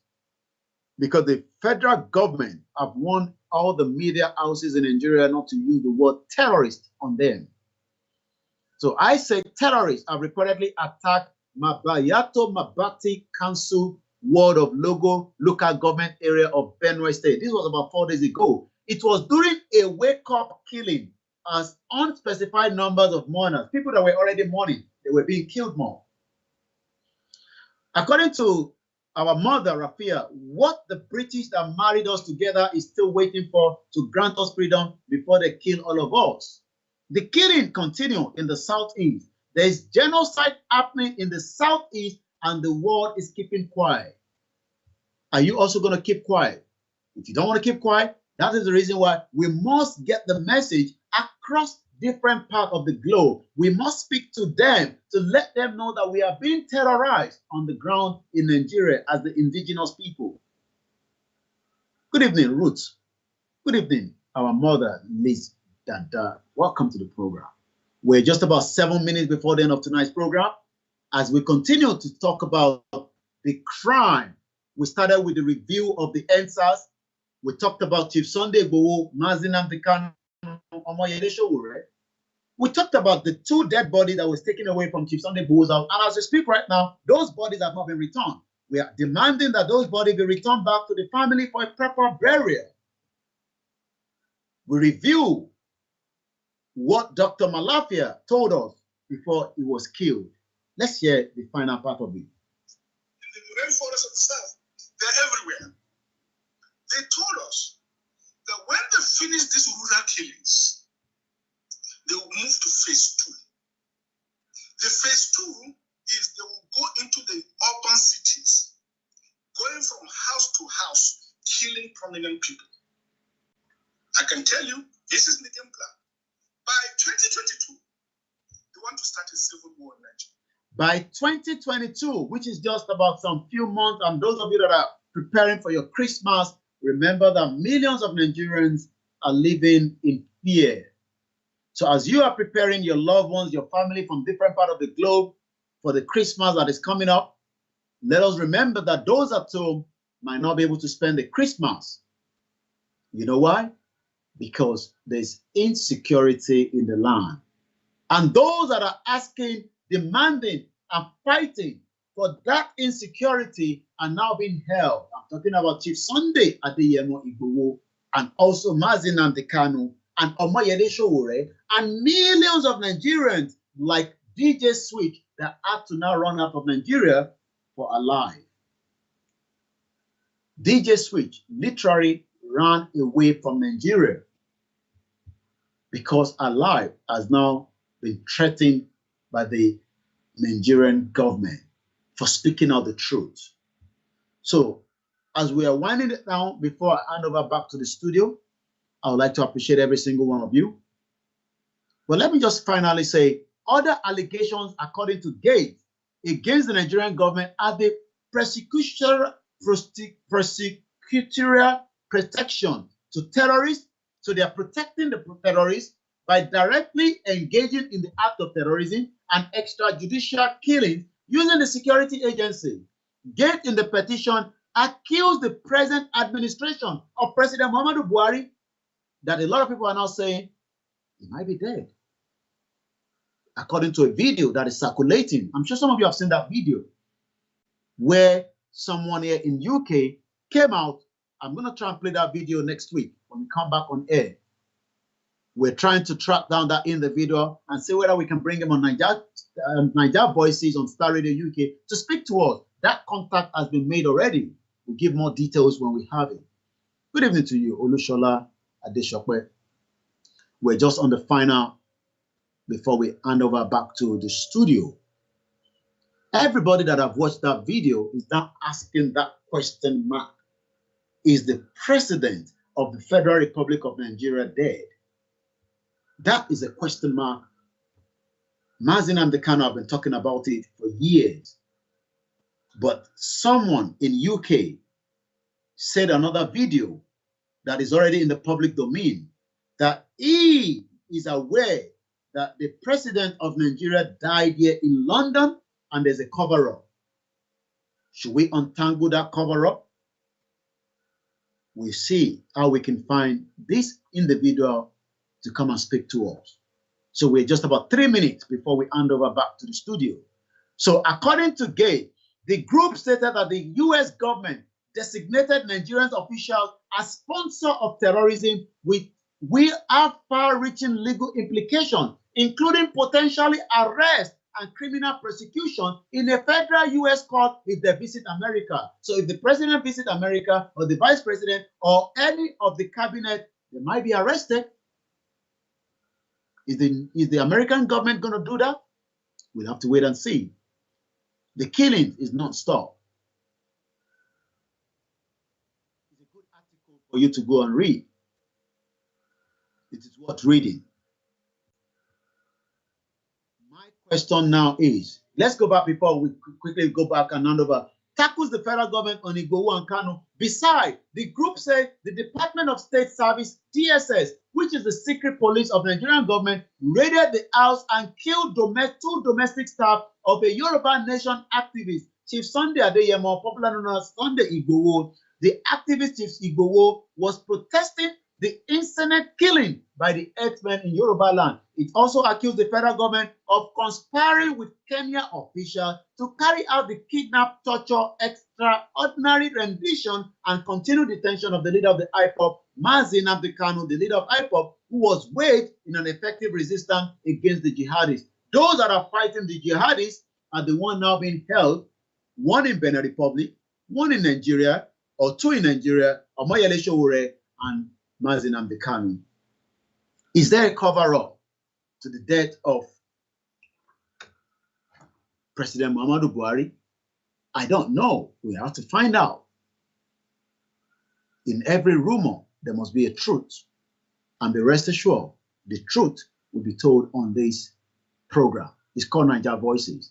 We will do everything possibly best to find out that individual and see if we can bring him on the live program so that we can hear more and interrogate him. What he knows. He might know something that we don't know. He said in that video that President Muhammadu Buhari died here in London and the British government is putting a cover-up to that. Could that be true? Could there be a cover-up somewhere? On that note, I say thank you very much to everyone that have joined tonight. Thank you very much, Api Rashid. I say, have a very good evening. My name is Olayomi Koiki. I'll be back again same time next week for everything you need to know on Naija Voices. Make sure you stay away from traveling late in Nigeria because the death trap on the road are waiting to kidnap and collect ransom to the tune of equivalent of almost 3,000 pounds. And I'm sure you know what that means. If you're in Nigeria, that's about 3.5 million. It's a lot of money. If you get kidnapped, somebody would have to find you. If they were able to find you before they kill you, like 2 people that have been killed in Ala, in Akure, in Ondo State, where 2 innocent lives were killed after they were kidnapped by terrorists in Nigeria. Bye for now. I hand over back now to the studio.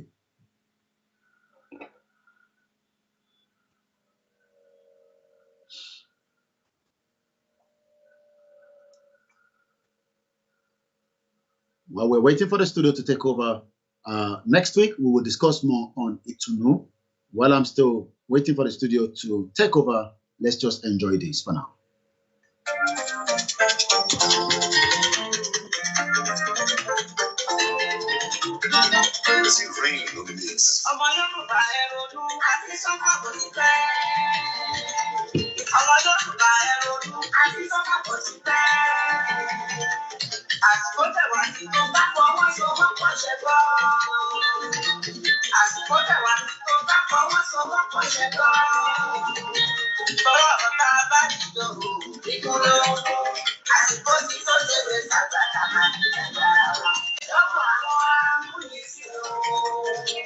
We'll be back again same time next week, Wednesday, on Starr Radio UK. Make sure you tune in. But tomorrow, join me at 11 o'clock with my other colleagues, Frank and Archie, during the morning show.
Thank you very much and have a very good evening. Bye for now.